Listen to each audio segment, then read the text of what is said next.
Chers frères et sœurs, nous sommes toujours dans cette série qu'on a spécifiée pour parler du jour du vendredi et de la prière du vendredi et des convenances, des obligations, des sunan qu'il convient de respecter pour parvenir à une plus grande récompense de la part d'Allah Azza wa Jal, ne serait-ce qu'une fois par semaine pendant ce jour béni. Donc nous avions cité plusieurs convenances, comme le fait d'aller prier la prière de Subh le jour du vendredi à la mosquée, comme le fait de se laver comme si on se lave pour le janaba, le fait d'aller le plus tôt possible à l'Jumu'ah pour gagner encore plus de hasanat, le fait de se rapprocher le plus de l'imam, ne pas s'asseoir très loin de l'imam, le fait d'être attentif. Donc nous avions cité plusieurs convenances. Et parmi ces convenances qu'il convient de respecter, le fait de lire aussi Surat al-Kahf le jour du vendredi ou la veille du vendredi. Ça veut dire après le Maghrib du jeudi jusqu'au coucher du soleil du vendredi. La majorité des savants disent que c'est une bonne convenance, c'est une sunna. C'est l'avis de l'Ahnaf, c'est l'avis de Shafi'iyya, c'est l'avis de l'Hanabila. Les seuls qui n'ont pas été d'accord sur ce point-là, ce sont les Malikites, ou la majorité des Malikites. Il y a certains Malikites qui sont d'accord avec cet avis-là, comme l'imam Ibn al-Hajj, rahimahullah. Et il se base en fait sur cela, sur un hadith qui a été rapporté par l'imam al-Hakim ainsi que par le Bayhaqi sur le prophète sallallahu alayhi wa sallam, sur Abu Sa'id al-Khudri qui dit que le prophète sallallahu alayhi wa sallam a dit: celui qui récite Surat al-Kahf le jour du vendredi, on l'illuminera, on lui donnera nour, on l'illuminera jusqu'au vendredi prochain. Alors, ça veut dire quoi illuminer? Certains savants disent qu'Allah Azza wa Jal le protégera, Allah Azza wa Jal lui donnera de la bénédiction. Bref, en tout cas, c'est un avantage, c'est un bienfait qu'il aura de la part d'Allah Azza wa Jal. Pourquoi il y a eu une divergence concernant ce hadith? C'est que certains ont considéré ce hadith comme mawqouf. Quelque part, ce n'est que Abu Sa'id al-Khudri qui a dit cette parole-là, et non pas le prophète sallallahu alayhi wa sallam. Donc, il arrête le hadith jusqu'à Abu Sa'id al-Khudri, mais ils n'ont pas la preuve que c'est le prophète sallallahu alayhi wa sallam qui l'a dit. D'autres savants spécialistes du hadith nous disent que non, c'est le prophète sallallahu alayhi wa sallam qui l'a dit. Donc, puisqu'il y a justement un litige à ce niveau-là, c'est qu'il n'y a pas une certitude concernant ce hadith, le hadith n'est pas authentique. Néanmoins, il y a plusieurs compagnons qui respectaient cette convenance, plusieurs compagnons du prophète sallallahu alayhi wa sallam qui respectaient la lecture de Al-Kahf le jour du vendredi. Ce qui veut dire que ces compagnons ne l'ont pas inventé d'eux-mêmes, c'est qu'ils se sont forcément basés sur un récit ou bien sur une tradition qui remonte au prophète sallallahu alayhi wa sallam. Donc il convient de respecter cette tradition.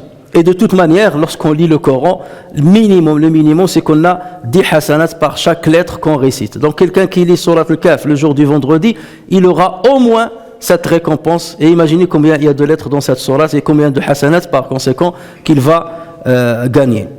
L'autre chose, c'est multiplier les invocations pendant le jour du vendredi, en espérant coïncider avec le moment où Allah Azza wa Jal exauce les vœux.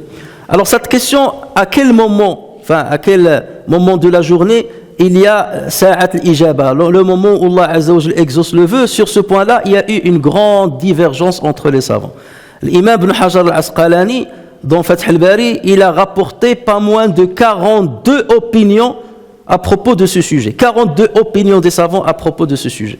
Mais ce qui est le plus fort, c'est qu'un hadith dans lequel le prophète sallallahu alayhi wa sallam a dit: le jour du vendredi, c'est 12 heures. C'est 12 heures.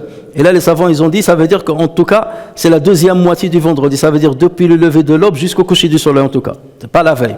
Donc, le jour du vendredi, c'est 12 heures. Il n'y a pas un serviteur musulman qui demande à Dieu quelque chose sans qu'il ne la lui donne. Cherchez-la, c'est-à-dire cherchez ce moment-là, cherchez-le la dernière heure après l'Asr. Et il y a plusieurs récits qui vont dans ce sens-là. Ça veut dire à la fin de la journée, c'est là où on a le plus de chances de coïncider avec l'heure où Allah Azza wa Jal exauce les vœux. Il y a aussi un autre hadith qui a été rapporté par Muslim, authentifié par Muslim. et dans lequel Abdullah ibn Omar a posé une question au fils de Abu Moussa al-Ash'ari, qui s'appelle Abu Burda. Donc il lui a dit, est-ce que tu as rapporté quelque chose sur ton père, ça veut dire Abu Moussa al-Ash'ari, est-ce que tu as rapporté quelque chose sur ton père à propos du moment où Allah Azza wa Jalla exauce le vœu le jour du vendredi? Et donc Abu Burda de répondre, oui, mon père m'en a parlé, et il m'a dit que le prophète sallallahu alayhi wa sallam dit que ce moment-là se trouve entre le moment où l'imam s'assoit sur le minbar et le moment où la prière se termine. Donc là, on est loin du premier avis. Entre le moment où l'imam s'assoit sur le minbar, il monte et s'assoit sur le minbar, et au moment où il termine le khutbah pour commencer la prière. Et c'est pour ça que les musulmans, vous les voyez, ils ont pris l'habitude, dès que l'imam s'arrête un moment entre la première khutbah et la deuxième, les gens ils commencent à invoquer Allah Azza wa Jalla. Peut-être que c'est ce moment-là. Donc ils se basent sur ce hadith rapporté par Muslim encore une fois. Mais il y a plusieurs avis bien entendu à ce sujet-là. En tout état de cause, ce qu'il faut comprendre, c'est qu'il faut multiplier les invocations. Multiplier les invocations. Et surtout, donc à partir du moment où l'imam monte jusqu'à coucher du soleil, et peut-être qu'on coïncidera avec ce moment où Allah Azza wa Jalla exauce les vœux. L'autre convenance qu'il convient de respecter le jour du vendredi, c'est le fait d'être attentif aux prêches, de ne pas parler, d'être attentif et de n'observer aucune futilité, de ne faire aucune futilité pendant le prêche du vendredi. L'imam al-Bukhari rapporte sur Salman al-Farisi radiyallahu anhu qu'il a dit, le prophète sallallahu alayhi wa sallam a dit, tout homme qui se lave le jour du vendredi se purifie autant qu'il peut, huile ses cheveux, applique n'importe quel parfum disponible dans sa maison, part pour la mosquée, ne sépare pas entre deux personnes pour se faire une place, accomplit la salate qui lui est prescrite, reste silencieux lorsque l'imam parle, ses péchés mineurs entre ce vendredi et le vendredi suivant seront pardonnés. Donc vous voyez le fait d'être attentif aux prêches. Et l'imam Malik ainsi que l'imam al-Bukhari rapportent tous deux sur Abu Huraira radiyallahu anhu que le prophète sallallahu alayhi wa sallam a dit à ce propos, si tu dis à ton compagnon, ça veut dire ton compagnon qui est à côté de toi, à ta gauche ou à ta droite, lors du prêche du vendredi, si tu dis à ton compagnon, tais-toi, alors que l'imam fait son sermon le jour du vendredi, tu as certes fait une futilité. Et le simple fait de dire à ton compagnon, tais-toi, tu as vu ton compagnon en train de parler, et toi tu voulais l'appeler à une bonne convenance, de lui dire, sois attentif. Donc tu as dit, tais-toi. Une parole qui demande 2 secondes, 3 secondes. Tu as commis une futilité. Alors ne parlons pas de lui, de ton compagnon, ça, lui il est dans la futilité, ça c'est clair et net. Mais même toi qui as voulu l'empêcher de faire cette futilité, tu tombes dans la futilité. Ça veut dire qu'il ne faut pas y participer. Tant pis pour lui, et toi tu te tais, tu n'as pas à parler. Voilà pourquoi il ne convient pas de dire à quelqu'un salam alaykum lorsqu'on rentre dans le vendredi, encore moins dire wa alaykum salam. À la limite, s'il l'a dit, lui il est dans l'erreur, mais toi tu l'as dit à l'intérieur. Mais tu n'observes aucune futilité pendant le prêche du vendredi. Et l'imam Muslim rapporte que le prophète sallallahu alayhi wa sallam a dit, celui qui touche les cailloux a commis une futilité. Parce qu'à l'époque, on priait à même le sol. Et donc, il y avait des petits cailloux sur le sol. Celui qui touche les cailloux, au lieu d'être attentif, il a touché les cailloux. Il a été distrait. Il a commis une futilité. Et dans un autre hadith, rapporté par l'imam Ahmed sur Ali ibn Abi Talib radiyallahu anhu, Ali a dit, le prophète sallallahu alayhi wa sallam a dit, si tu dis à ton compagnon, le jour du vendredi, ça veut dire chut, si tu lui dis ça, pendant que l'imam donne le prêche, tu as commis une futilité. Et celui, dit-il, et celui qui a commis une futilité n'a pas la récompense du vendredi. Les savants disent, ça veut dire qu'il n'aura pas une récompense complète, comme on l'obtient, comme on est censé l'obtenir le jour du vendredi. Il aura une petite récompense, peut-être le fait d'être venu à la mosquée, d'avoir fait la prière, il aura une récompense forcément, mais il n'aura pas la récompense complète à laquelle on aspire le jour du vendredi. Donc c'est du gâchis qu'à cause d'une petite futilité, prendre son téléphone, le regarder, ou regarder son message, ou bien se lever pour aller parler à l'extérieur, ou parler à quelqu'un. Donc là, normalement le musulman n'a pas à parler pendant le vendredi. Et vous l'avez sûrement remarqué, dans certains pays musulmans, avant que l'imam, avant que le mu'adhin ne lance l'appel à la prière, vous avez quelqu'un qui va rappeler ces hadiths-là. Il les rappelle. Et ça, certains ont considéré cela comme une innovation. On disait, mais le prophète sallallahu alayhi wa sallam, ça ne se faisait pas à l'époque du prophète sallallahu alayhi wa sallam, ça ne se faisait pas à l'époque des compagnons. Mais ce sont des savants qui ont instauré cette tradition. Pourquoi, disent-ils? Ils disent parce qu'on a vu tellement de monde, comme on le voit aujourd'hui, on a vu tellement de monde qui sont dans la futilité pendant le vendredi, qui parlent, qui ne sont pas, qui sont distraits pendant le vendredi, qu'il a fallu instaurer ce rappel-là, et en plus on est en train de relater une parole du prophète pour qu'elle parvienne à tout le monde. Il se peut que ça soit quelqu'un qui vient de découvrir l'islam, il se peut que ça soit un enfant qui n'a jamais entendu ce hadith, et c'est pour cela qu'il parle dans la mosquée, il se peut que ça soit quelqu'un d'ignorant. Donc il convient de la répéter à chaque fois le jour du vendredi pour que les gens soient attentifs. Bien entendu, ici nous, dans cette mosquée, ou la majorité des mosquées de France, ils ont failli à cette tradition, qui bien entendu ne remonte pas jusqu'au prophète sallallahu alayhi wa sallam. Mais on voit que les conséquences sont dramatiques. À chaque vendredi, on voit des gens qui parlent. Et on les met en garde une fois, deux fois. Après un certain moment, on se résigne. Et le problème, c'est qu'ils sont en train de perdre des hasanats. Donc on n'est pas là pour juger l'avis de ceux qui ont instauré cette tradition avant l'adhan. Mais ce qu'il convient de dire, c'est qu'il y a des hadiths, il y a des récits qui vont dans ce sens-là, qu'il n'appartient pas à un musulman de parler, d'être distrait, d'utiliser son téléphone, de jouer avec le sol ou quoi que ce soit, pendant que l'imam est en train de faire le prêche. Il y a à être attentif au discours, parce que le discours c'est quoi? Si on est en train d'entendre ce que Allah Azza wa Jalla a dit, ce que le prophète sallallahu alayhi wa sallam a dit, ce que les compagnons ont dit, ce que les savants ont dit, des choses qui se rapportent bien entendu à notre religion et aux pratiques et aux bonnes pratiques dans cette religion. Notre convenance, chers frères, qui serait intéressant de respecter au maximum, c'est de ne pas être absent le jour du vendredi, ne pas être absent de la prière du vendredi. L'imam Muslim rapporte sur Abdullah ibn Omar ainsi que sur Abu Huraira qu'ils avaient dit, nous avions entendu le prophète sallallahu alayhi wa sallam sur le bois de ce minbar, il faisait référence au minbar du prophète, sur le bois de son minbar, dire que les gens cessent de délaisser les prières du vendredi, que les gens cessent de délaisser les prières du vendredi, sinon Allah scellera leur cœur. Or nous savons que Allah Azza wa Jalla a parlé justement de ceux à qui il scelle les cœurs, il s'agit des hypocrites. Et on le lit au début de Surat al-Baqarah, Khatamallahu ala qulubihim, Dieu a scellé leur cœur.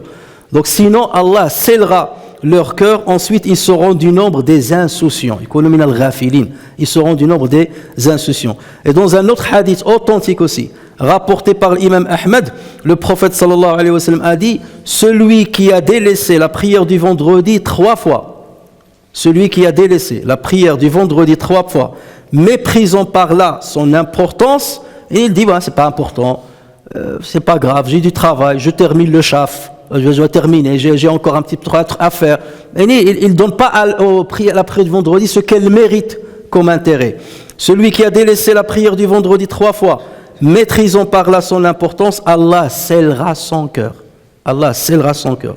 Et dans une autre version rapportée par Tabarani, et il est authentique, le prophète sallallahu alayhi wa sallam a dit, celui qui délaisse 3 vendredis sans excuse se verra inscrire au nombre des hypocrites.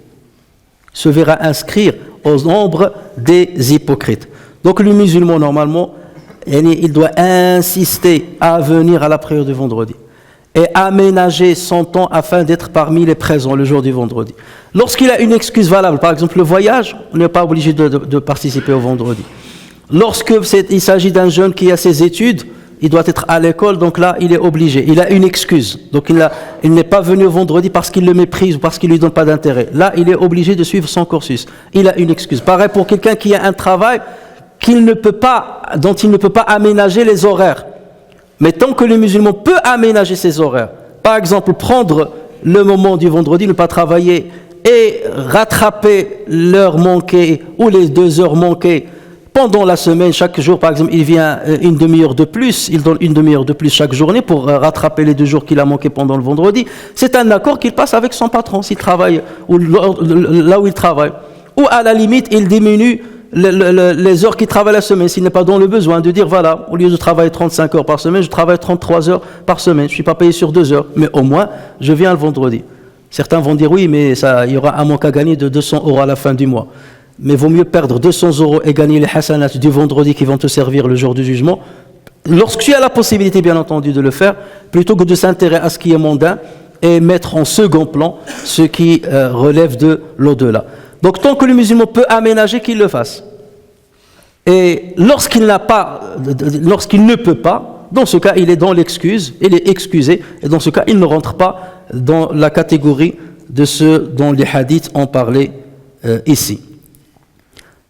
Et il n'y a pas seulement le fait de venir au vendredi à n'importe quel moment, non, il faut insister à venir au moins, pour participer au prêche.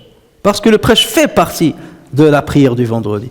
Donc au moins pour participer au prêche.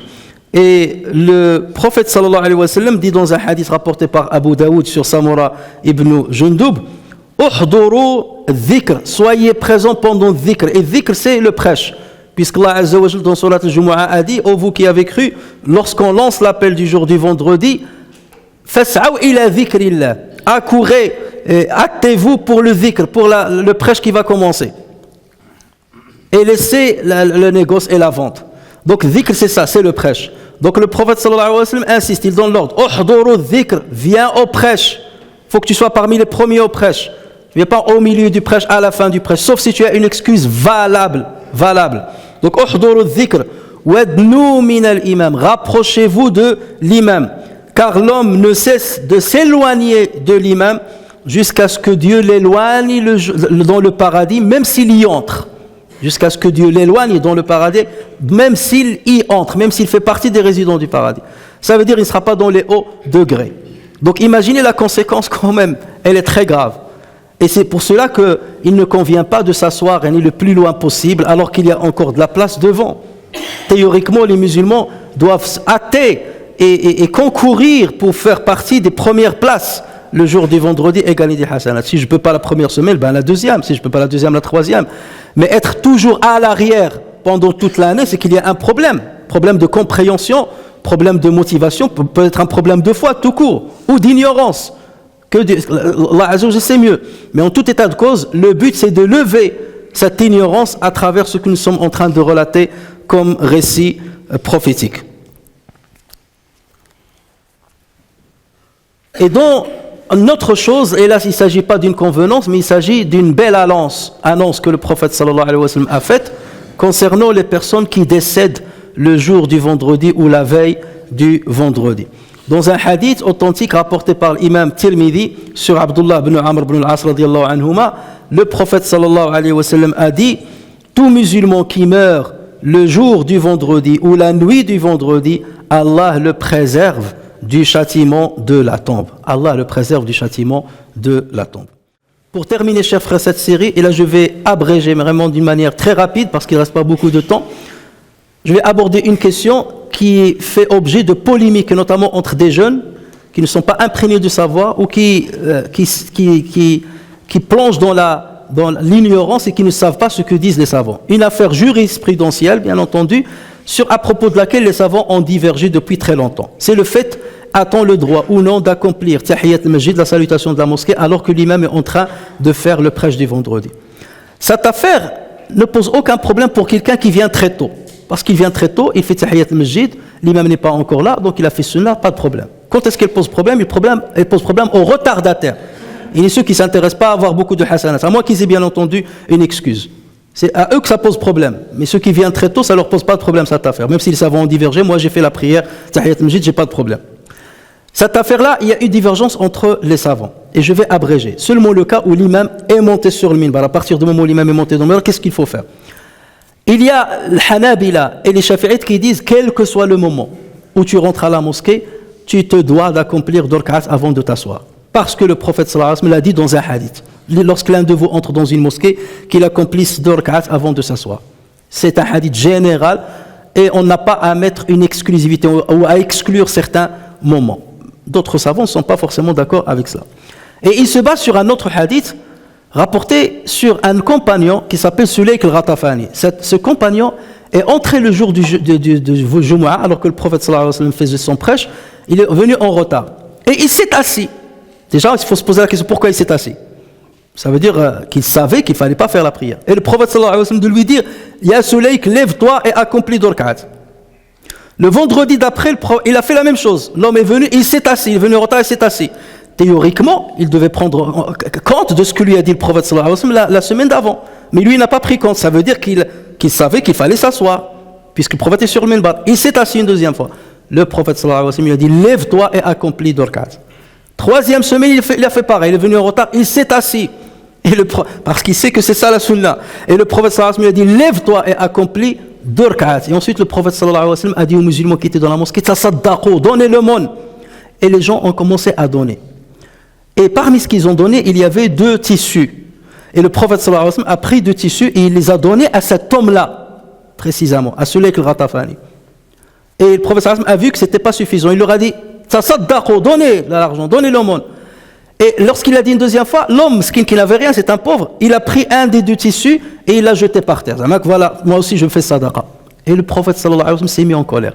Il leur a dit, vous n'avez pas vu cet homme-là? Et ça, c'est un hadith rapporté par l'imam Ahmed. Il leur a dit, vous n'avez pas vu celui-là, cet homme-là? Il est rentré la première fois, il s'est assis, je lui ai dit, lève-toi, pour que vous puissiez voir son état, qu'il était mal habillé et tout, afin que vous lui donniez sadaqa, mais vous n'avez pas fait attention. Il est venu une deuxième Jumu'ah, je lui ai dit, lève-toi et fais la prière, pour que les gens le voient. Vous n'avez pas fait attention. Et la troisième fois, je lui ai dit, lève-toi, vous n'avez rien compris, et je vous ai dit, donnez sadaqa. Vous avez donné sadaqa, je lui ai donné des tissus, et alors j'ai dit une deuxième fois, donnez sadaqa, il a donné un des 2 tissus. Ça veut dire qu'il n'a rien compris. Tout ça, je l'ai fait pour lui. Et ensuite, le prophète sallallahu alayhi wa sallam a pris le tissu que ce mec a donné, et il lui a jeté, il lui a dit, prends ton tissu. Et le prophète était en colère, prends ton tissu. Les Malikites et les Hanafites ont dit, qu'est-ce qu'on comprend de ce hadith? C'est que le prophète sallallahu alayhi wa sallam, lorsqu'il lui a dit, lève-toi et prie, c'était quelque chose de spécifique à ce mec, le Ghatafani. Seulement pour que les musulmans voient son état et qu'ils lui donnent de l'argent, qu'ils lui donnent de l'aumône. Et ce hadith le confirme. Donc vous voyez, lorsque les savants ont divergé, ce n'est pas une question de l'hawa. Alors ils savent les hadiths là, ils les ont pris. Et il y a d'autres faisceaux de preuves encore. C'était une chose qui était connue chez les gens de Médine depuis l'époque de Omar ibn Khattab. Et Ibn Shuhab Zuhri, qui est le cheikh de l'imam Malik, il dit, lorsque l'imam entre, ceci coupe la prière. Et lorsque l'imam parle, ceci coupe la parole. Et ceci, il l'a rapporté depuis l'époque de Omar ibn Khattab. Ça veut dire l'époque où il y avait un maximum de compagnons du prophète à Médine. Et c'était ce qu'on faisait à Médine. Et Médine, c'est la ville où on protège le plus la tradition du prophète sallallahu alayhi wa sallam, surtout juste après la mort du prophète sallallahu alayhi wa sallam, au 1er siècle. Donc, et il y a d'autres preuves, bien entendu, comme lorsque le prophète sallallahu alayhi wa sallam a dit, celui qui fait son rosli vient le Jumu'ah, la première heure, c'est comme s'il a donné un chameau, jusqu'à ce qu'il a dit, et lorsque l'imam entre, les anges ferment leurs livres et ils s'assoient pour entendre le khutbah.